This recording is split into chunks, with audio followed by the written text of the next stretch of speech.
जी बोली कदे ना विसारो। हेलो, हाँ बेटा, कैसे हो? बढ़िया, क्या हाल चाल है?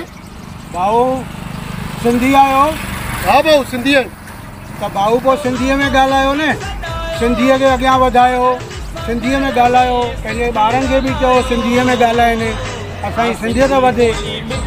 हाँ भाऊ, साईं दादे ध्यानु रखंदा साईं, सिंधीअ में ध्यानु ॾींदा। ठीकु आहे साईं। सिंधी सभा जी बोली कदे ना विसारो। ॿारन के घर में सिंधी बोली सेखारियो। मिठड़ी अमर जी लोली दिल तना भुलायो। मुझी सिंधी सिंधी बोली, मुझी मिठड़ी मिठड़ी बोली सदके वञा मां। जय झूलेलाल साईं।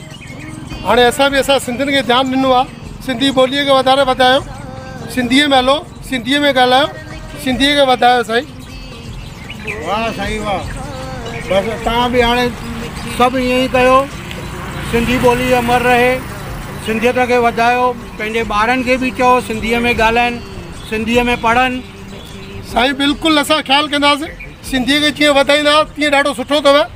ॿियनि हिसाब सां सिंधी ॿोली ॾाढी सुठी आहे, असांजी ॿोलीअ खे ॾाढो प्रेम आहे, हर कोई प्रेम चाहींदो आहे, हर कास्ट प्रेम सिंधीअ खे ई वधाइणु चाहींदो आहे त सिंधी वधनि, सिंधीअ खे तरक़ी कनि, सिंधी हर कास्ट ते भारी पवनि। जय झूलेलाल।